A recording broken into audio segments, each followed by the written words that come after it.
Be sure to share, like, subscribe, and comment down below. Representative Matt Gaetz explains GOP calls for second special counsel, urges Jeff Sessions to create a second special counsel.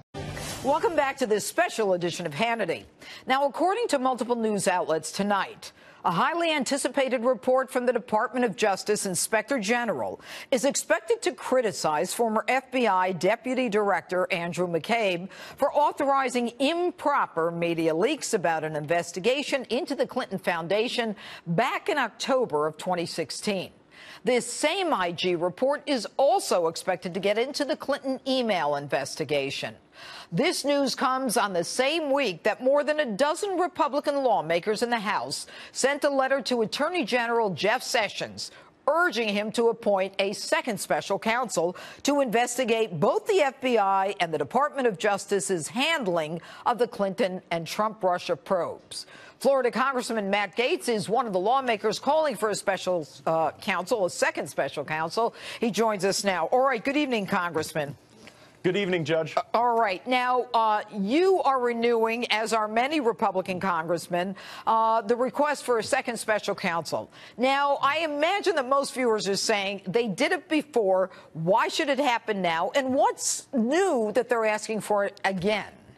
Well, Judge, the last time we spoke about the ability for Democrats to convert political cash into a government-sponsored warrant to spy on members of the Trump transition team, you said you wanted to see people led away in handcuffs, not just fired, but led away in handcuffs. Well, you know what? The FBI and the Department of Justice aren't going to be putting the handcuffs on themselves, so we need a second special counsel, just as Congressman Lee Zeldin has recommended, so that we can take the findings of the IG report, we can take the information we've learned in congressional hearings, and we can actually have prosecutions. Because my fear is that if we don't have a second special counsel, this will turn out a lot like the Benghazi investigation, where we learn a lot of bad facts, but no one's really held accountable. You know what bothers me, Congressman, is that given the FBI and the Department of Justice's dilatory approach, you know, to everything from the handing over of emails, from the redactions, from the outright refusal by even the FBI director saying, well, we'll work out what we're going to give Congress, which has oversight over justice and the FBI.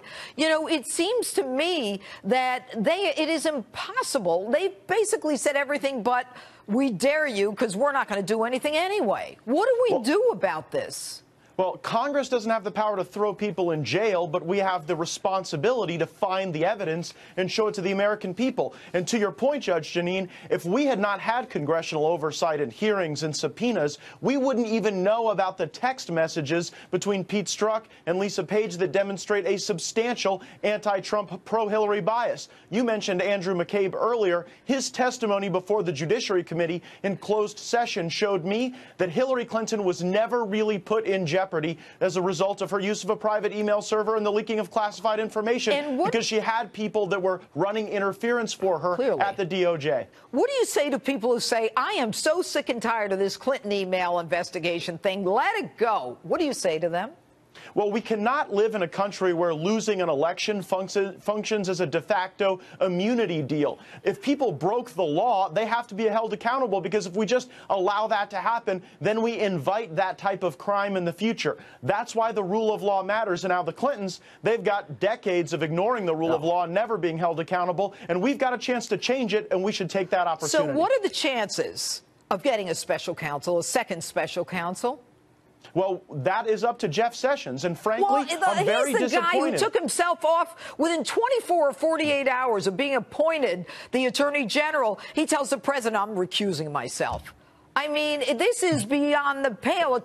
Jeff Sessions is not going to do it. Jeff Sessions says, I'm getting an inspector general. Oh, we can spend another year and a half on an inspector general coming up with a conclusion. The inspector general doesn't have the right to go to a grand jury, subpoena anybody. So what is this guy doing? Well, if Jeff Sessions does not appoint a second special counsel, then we need a new attorney general, Judge, because you're absolutely right. Even if we learn more horrifying things from the inspector general, we can't actually prosecute somebody for those things because we would need somebody to be able to bring that case. And the Department of Justice and FBI obviously won't be bringing a case against themselves. So Jeff Sessions needs to get rid of this mindset that is a dereliction of duty, and he needs to do what Congress has called for and appoint a second special counsel to get to the bottom of this. But Jeff Sessions, said he was considering that and considering investigating certain cases. I don't know whether it was the email thing or the foundation, whatever it was. He gave us all hope a few months back. Nothing's happened from that either. The president, it doesn't appear that he's going to get rid of Sessions, all right, because, everybody, I'm sure, will have a conniption, and all his senator friends will say it's a Saturday night massacre. So, I mean, does America just kind of keep moving as though it doesn't matter who violates the law? I never underestimate the power of the American people. Remember when there were some people in the intelligence community who didn't even want to release the Nunes memo, but because tens of thousands of Americans contacted their members of Congress and demanded transparency, we got it. And that's why the American people need to back up what Lee Zeldin and many other members of Congress are fighting for, to get a second special counsel so that people are held accountable and thrown in jail for the crimes committed against the Trump administration during the transition. All right. And finally, you guys now are really pushing hard on this. Do you have meetings with the Attorney General? I mean, have you sat down with him and said, maybe, over a glass of milk, a glass of bourbon, I mean, whatever, and said, come on, what is the problem here? I did sit down with the Attorney General along with Judiciary Chairman Bob Goodlatte and many others, and I was disappointed that the Attorney General didn't seem to be very engaged on any of these issues regarding existential threats to the Trump administration. He was deferring to a team that answered to Rod Rosenstein, for goodness sakes, and it was Rosenstein's very signatures that reauthorized these wiretaps based on false information that the Department of Justice and FBI knew was false information. And so I think we need a more engaged Attorney General. Well, was the Attorney General in the company of Rod Rosenstein at that point, or Rosenstein's chief of staff, as I understand he usually is?